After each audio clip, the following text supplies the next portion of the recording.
Listing হয়ে থেকে এটা ডাউন ট্রেন্ডে রয়েছে, আমরা দেখতে পাচ্ছি চোখের সামনে আমাদের খোলা রয়েছে স্টার হেলথের চার্ট। স্টার হেলথের চার্ট নিয়ে আজকে কথা বলবো। যারা স্টার হেলথ কিনে রেখেছো তারা একটু দেখে শুনে নাও, বুঝে শুনে নাও যে কি হতে চলেছে বা আগামী দিনে এর প্রাইস অ্যাকশন কেমন বানাতে পারে। তো দেখতে পাচ্ছি যে লিস্টিং হয়ে থেকে এটা ডাউন ট্রেন্ডে চলছে। এখন আমরা আছি উইকলি চার্টে, তো আমরা এখানে একটা ট্রেন্ড লাইন ড্র করার চেষ্টা করব। ট্রেন্ড লাইন ড্র করলে আমরা বুঝতে পারবো যে জিনিসপত্র কেমন চলছে। তো এখান থেকে একটা ট্রেন্ড লাইন আমি ড্র করছি। এই যে হ্যাঁ, মোটামুটি এইরকম একটা ট্রেন্ড লাইন আমরা এখানে পাচ্ছি, বা এই যে ট্রেন্ড লাইনটা আমি ড্র করেছি এই লাইনটাকে কিন্তু মাল্টিপল টাইম রেসপেক্ট করছে প্রাইস। কিভাবে রেসপেক্ট করছে আমি একটু দেখাই।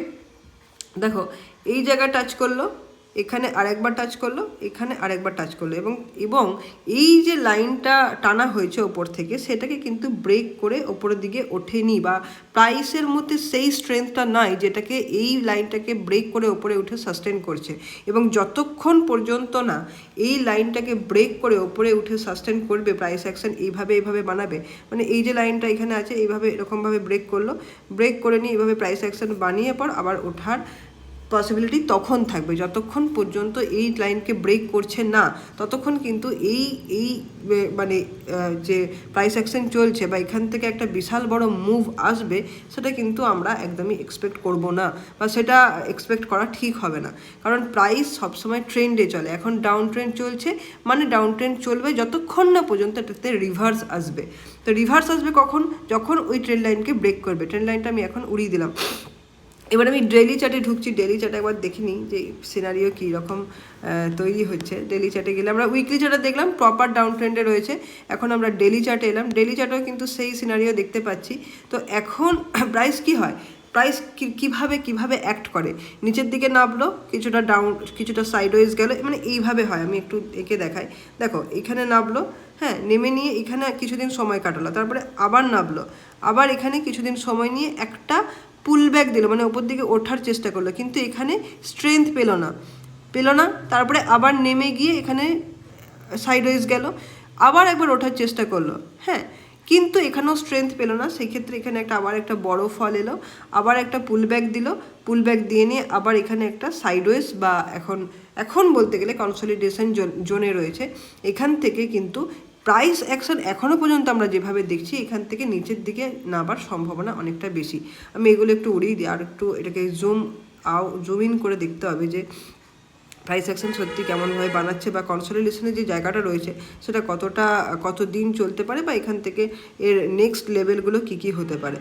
তো মানে প্রপার ডাউন ট্রেন্ড যাকে বলে না, স্টার হেলথের চার্ট আমাদের সেটাই বলছে যে প্রপার ডাউন ট্রেন্ডে রয়েছে। আমি একটু জুম ইন করছি। দেখো, এই জায়গাটায় কিন্তু অনেকটা সময় কাটিয়েছে। আমি দুটো লাইন টানবো, এবং দুটো লাইন টানার পর আমরা বুঝতে পারবো যে সত্যি এই জায়গাটায় কিন্তু অনেকটা সময় কাটাচ্ছে, বা প্রাইস যেখানে অনেকটা সময় কাটায় না সেই জায়গাটা কিন্তু খুব একটা ভাইটাল জায়গা হয়ে যায়।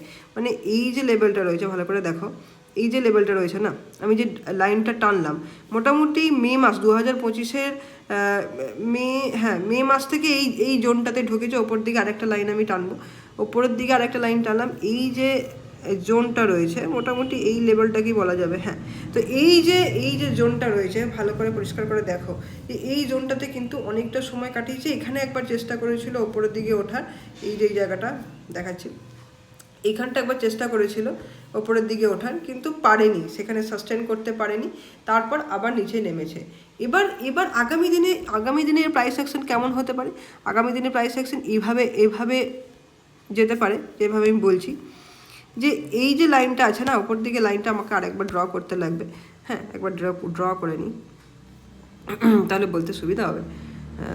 মানে অ্যাকচুয়ালি তো এখানে ট্রেন লাইনটা খুব ইম্পর্ট্যান্ট। ট্রেন লাইন যতক্ষণ না ব্রেক করছে, বা ট্রেন লাইনকে যতক্ষণ রেসপেক্ট করছে ততক্ষণ কিন্তু সেই ট্রেনটা কন্টিনিউ থাকবে, এটাই হয়। মানে এটা প্রাইস অ্যাকশনের বেসিক রুলের মধ্যে পড়ে যে যতক্ষণ না ট্রেন লাইন ব্রেক করে সাস্টেন করছে, বা ব্রেক করে একটা প্রাইস অ্যাকশন বানাচ্ছে, বা ওখানে সাইডওয়েজ হচ্ছে, বা ওখান থেকে আবার নতুন প্রাইস অ্যাকশন বানাচ্ছে, ততক্ষণ কিন্তু যেই ট্রেনটা চলছে, ডাউন ট্রেন চলছে, ডাউন ট্রেন চলবে, এরকমভাবে ধরে নেওয়া হয়। তো আমরা দেখতে পাচ্ছি হ্যাঁ এখানে সত্যি ডাউন ট্রেন চলছে। নিচের দিকে লাইনটা দেখো না, লাইনটা দেখো, সুন্দর করে দেখো, লাইনটা কিন্তু একদম স্লোপিংয়ে নামছে লিস্টিং হয়ে থেকে। তো এই যে জায়গাটা রয়েছে না, এবার এখানে একটা ট্রায়াঙ্গেল মতো জায়গা, আমরা যদি নিচের থেকে আর একটা লাইন টানি, তো এইখানে কিন্তু একটা ট্রায়াঙ্গেল আমরা দেখতে পাচ্ছি, যে এইরকম একটা প্যাটার্ন কিন্তু বানাচ্ছে।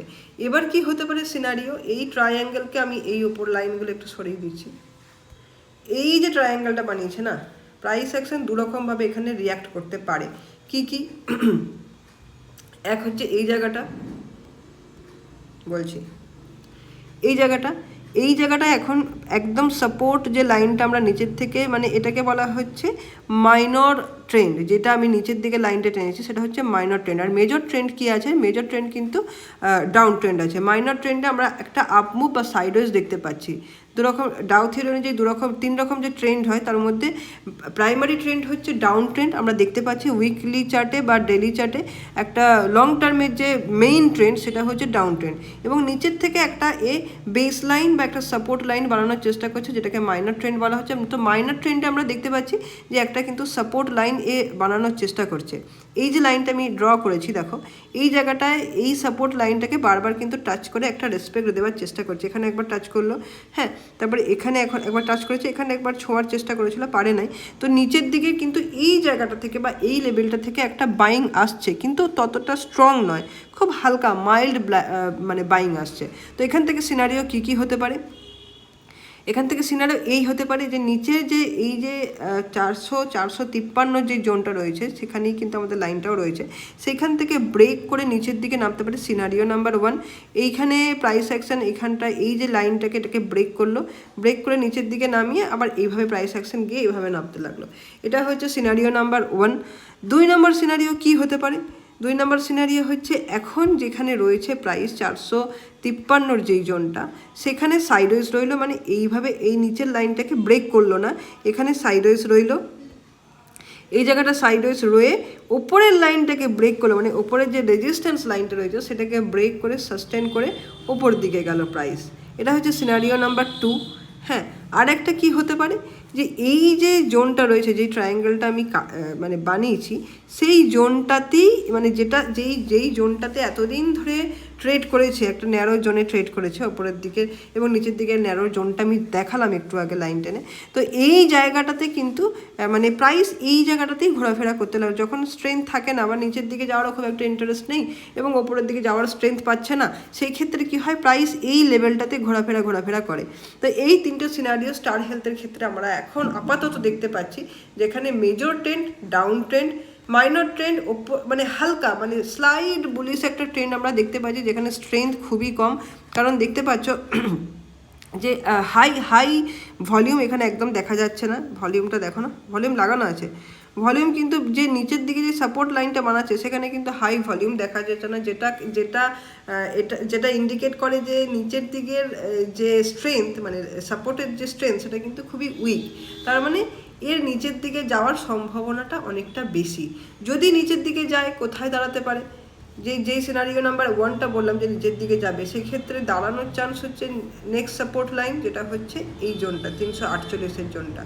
তো এই হচ্ছে ব্যাপার। ওপর দিকে গেলে আমি বললাম এইভাবে উপরের দিকে যতক্ষণ না ট্রেন্ড লাইনটাকে ব্রেক করে সাস্টেন করছে, ততক্ষণ ওপরের দিকে একটা র্যালি আসার সম্ভাবনা খুবই কম।